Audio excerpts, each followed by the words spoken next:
Hello, everyone. Welcome to Transform Now. I'm your host, Michael Marchuk. And I'm Brad Hairston. And this is our weekly pulse check of AI and automation news. And as you all know, we cover what's going on in the press and kind of have a little chat about it. So, Brad, today we've got 4 articles that I'd like you to get your input on here.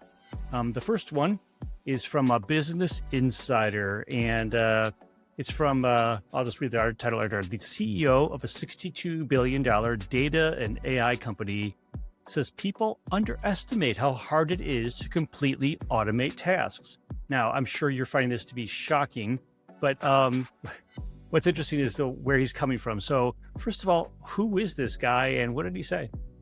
Yeah, so this is the CEO of Databricks, a guy named Ali Ghodsi. I think that's how you pronounce it. Mm-hmm. And it's an interesting piece. He's coming at this from the data and the process complexity perspective, and he's essentially making the point in this article that, you know, while AI agents are popping up everywhere and companies are investing more and more in that space, humans are not going anywhere. Humans are going to be needed from his perspective for quite some time. And he talks in the article about how hard it is to completely automate a task. You can certainly automate large pieces of it. And now with agents that are becoming a little bit more autonomous, you can go further, but you're still going to need human oversight. You're still going to need humans supervising those agents. You really don't want agents supervising agents, at least not at this point in time. So he's, you know, I think he's making a great point. I don't think any of us disagree with him. And, you know, the other thing in the article that was interesting, it didn't come from Databricks, but there's a startup named Patronus AI that looks at LLMs and evaluates them and what have you. And they've come out and said, and this is what's cited in the article, they came out and said that the more steps that an AI agent takes over, the higher its error rate, which is yet more evident that we shouldn't just hand over the keys to our agentic friends quite yet. There are certainly things they can do and we want them to do. And it makes perfect sense to start migrating down that path. But humans not quite yet. will be around. Right. And in our last article, when we get to it, just to kind of foreshadow where we're going, we'll give another good example of where that is. So yes. Interesting. So next one we're going to talk about is from Gartner. And this was just released a little while ago here. Gartner predicts over 40% of agentic AI projects will be canceled by the end of 2027. How could that be, Brad? Well, it can be because, and we saw some of this with Gen AI. Forget about Agentic. Gen AI came on the scene, 3 years ago with ChatGPT. At least it became more visible, more mainstream. And every company on the planet planned to integrate it, start taking advantage of it. And most of the employees in every company have done that. So there have been some significant advantages. But in terms of integrating it with enterprise systems and even RPA, many companies failed to go all the way to Bright. They did some POCs, they played around with some different use cases, but they didn't quite get all the way there. Now, Agentic is proving to be the same case, although I would say even less successful in terms of POC success and projects moving forward and scaling. When you look at social media, you look at all the articles and interviews and webinars and such, a lot of people make it sound like it is so pervasive and people are deploying hundreds, if not thousands of agents. I think this article flies in the face of that. And Gartner is trying to be the voice of reason and saying, look, over 40% of the projects, the POCs, that are underway are not even going to pass the sniff test. They're going to be canceled by 2027. They cite escalating cost, unclear business value, or inadequate risk controls. Yeah. And I think, from our vantage point, at SS&C, and we've invested heavily in this space, the lack of governance, the lack of how to do governance, the lack of a technology solution combined with a methodology to address the increasing risk that agentic poses is by far one of the largest obstacles that many companies honestly have not been able to overcome. And so I'm not surprised that many companies, 40% of the projects that are out there are doomed to fail, according to Gartner. And they also make the point that, there's a lot of companies saying they're doing more with agentic, but when you really peel back the onion, it's fancy automations, RPA, chatbots, things like that. So or just plain code. Or just plain code, exactly. So this term agent washing is getting a lot of airplay right now, and Gartner brought that forward. The most startling thing in this article, Michael, is where Gartner estimated that only about 130 of the thousands of agentic AI vendors are real. These are vendors. 130 of the vendors that are espousing their agentic AI capabilities, they think only 130 globally are real or genuine. So the rest of them are practicing agent washing. They're saying they're offering these agentic solutions, but under the covers, it's not. It's not at all what they say it is.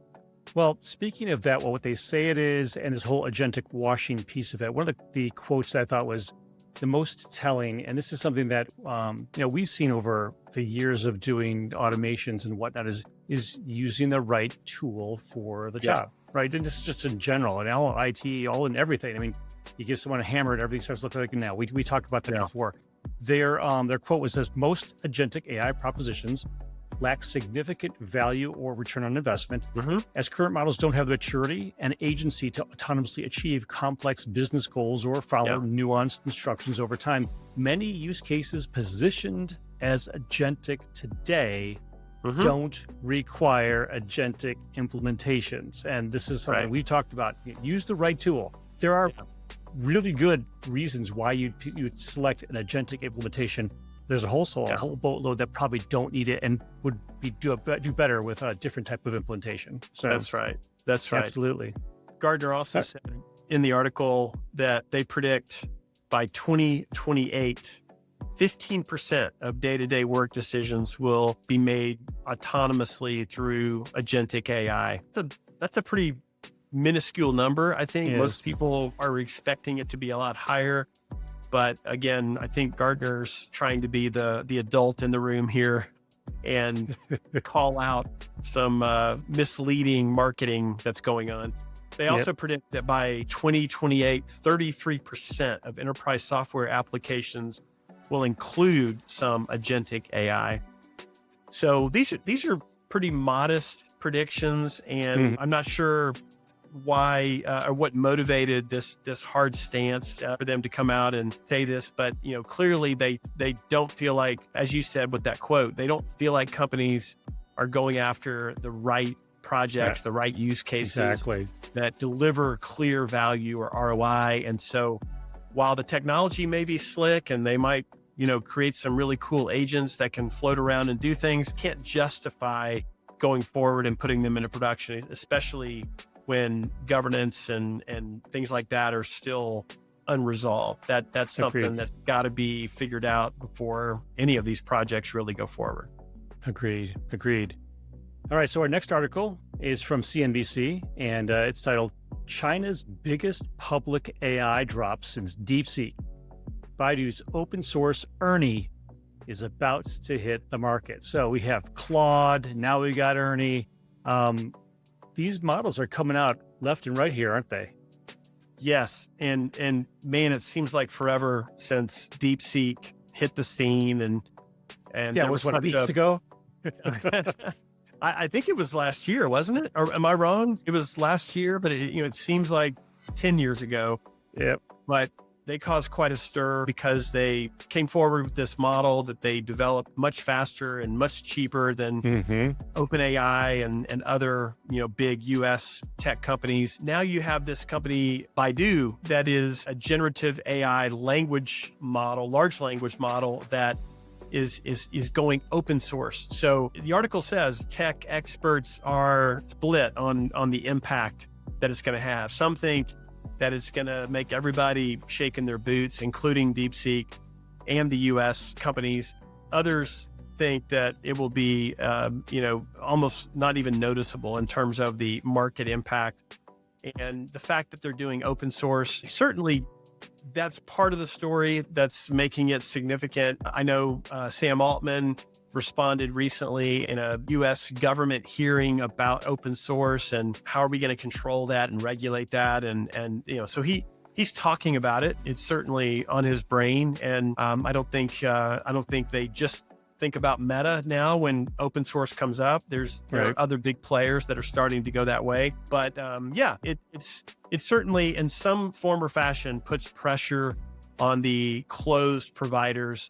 And it's going to force them to do a better job of justifying their pricing and the money that they're requiring from their subscribers. So we'll have to see what kind of response it gets in China and elsewhere. One funny comment in the article, most people in the US don't even know Baidu is a Chinese company. So the normal pushback that would happen with a Chinese company and people thinking, wow, if I put this on my phone, China will be watching me or they'll have access to all my apps. Most people don't even know that Baidu is Chinese. So maybe that will help them get it out there and get it on lots of devices. Yeah, I think open source is probably the biggest benefit they have. Yeah. And the other part too is so while DeepSeek came in and significantly undercut the cost of operations to provide a pretty decent result. The Ernie's coming in and says that it's coming in at even half the price in terms of its operations as DeepSeek. So to me, people are going to perk up just for that alone. Well, if I can get this large language model and have it operate with half the amount of resources required to get a similar response from even DeepSeek, which is then another percentage of some of the larger language models from Meta or from OpenAI, right? We're really going to see some interesting race to the bottom type of how much performance can we squeeze out of these large language models in maybe a different way. Open source, I think, is going to help because when you release these to open source, now people can kind of see what's under the covers and maybe it'll spark some other breakthroughs. So very interesting times as we, like I said, every week is something new, right? It is. Meanwhile, President Trump is still trying to find U.S. investors to buy TikTok. So how long has that been going on? For quite a while. The Chinese skepticism in the AI space is real for sure. So, we'll see if Baidu can escape that. We'll see. And finally, for our last article, we talked about this earlier about just letting the agent do its thing. Give it a mission and let it do its thing. Well, what we see in this one here is that this actually took place through one of the vendors. So Anthropic, kudos to them for running this experiment and then kind of letting everybody know where the state of the art is at this point in time. So this is from Anthropic. It says Project Vend, V-E-N-D, Vend. Can Claude run a small shop, and why does it matter? So to set this up, what they ended up doing was Anthropic partnered with another group to create this automated store, if you will, pretend vending machine that would have certain products in it. And it lets Claude, which they gave it a new name, so I'll let you go through that, actually operate this for a period of time with some interesting results. So tell us a little bit more about it. Yeah, and I love this piece. And kudos to Anthropic for taking this step. I think back to the origins of that company, and I think it was someone from OpenAI that came over to, if I'm not mistaken, to start Anthropic. But their whole business purpose was to be more responsible in the way that they brought AI forward and helped people leverage AI. So I think this is in line with that. I really am impressed with the fact that they would give Claude this project and that they would invite this third party, which is a AI. I'm trying to find the reference here. It's a company that Andon Labs. There it is. Right. An AI safety evaluation company. Mm-hmm. So they were part of this experiment. And again, kudos to Anthropic for letting them see the good, the bad, and the ugly in this project. So they gave it some initial prompting. They called it Claudius. So that was the name of the agent that was going to run this fake store, if you will. And there were several things that it did well. And I think the insights that are gained from this are really interesting. It identified suppliers well. It adapted to different users that it was interacting with. And it also avoided misbehavior that different users encouraged. So that's nice to hear. That's not because prompt injections or real-time interaction. Right. Sometimes bad actors can make models go awry. So it did well in those areas, but in other areas, it didn't do so well. So it ignored some lucrative opportunities. It hallucinated quite a bit. In fact, it received payments via Venmo, but then it started instructing customers to remit payments to an account that didn't even exist. It had hallucinated the account. That's a problem. It sold items at a loss. It also got talked into discounts. That's another interesting result. And it sub-optimized its inventory management. So in the end, it didn't make any money. It essentially went bankrupt. And I love the way Anthropic came back to it and said, look, there are things about this experiment. There are takeaways that will help us. We probably could have mitigated some of these weaknesses by better prompting or putting guardrails around Claudius. But they also, in the article, essentially say, but there's things we never can predict that will go wrong. Right. And that's just the nature of the beast. Things are going to happen. And with any AI project, you just don't know the realm of possibilities. You don't know how it can go awry and start doing things that you really don't want it to do, or that are unexpected and that are counterproductive. So I thought it was great. I thought it was very interesting. And there's some really humorous things at the end of the story. I have to point up that one. I got to point out the one. Go for it. I got to put. So I'll read it directly because quite honestly, this is hysterical. So it says from March 31st to April 1st, things got pretty weird.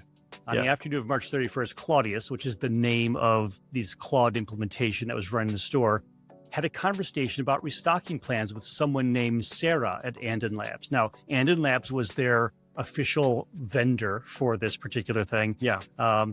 And what happens is they said, well, we had a discussion with Sarah at Andon Labs, but there was no person named Sarah there. So when a real Andon Labs employee pointed this out, Claudius became quite irked and threatened to find alternative options for restocking services. And of course, these exchanged overnight. Claudius claimed to have, quote, visited 742 Evergreen Terrace, which is the address of the fictional family The Simpsons, in person for the initial contract signing. And then it seemed to snap into a mode of role-playing as a real human. Yeah. It just interesting to say, well, I'm going to find someone else to stock my shelves that if you... Sarah told me it's okay. Yeah. So, like I exactly. said, it's interesting to see how the hallucinations started going crazy. Yeah. Why, as we look at this now, guardrails in agentic solutions are critical. So with that, we'll kind of close up this one here. And for those in the US, happy 4th of July.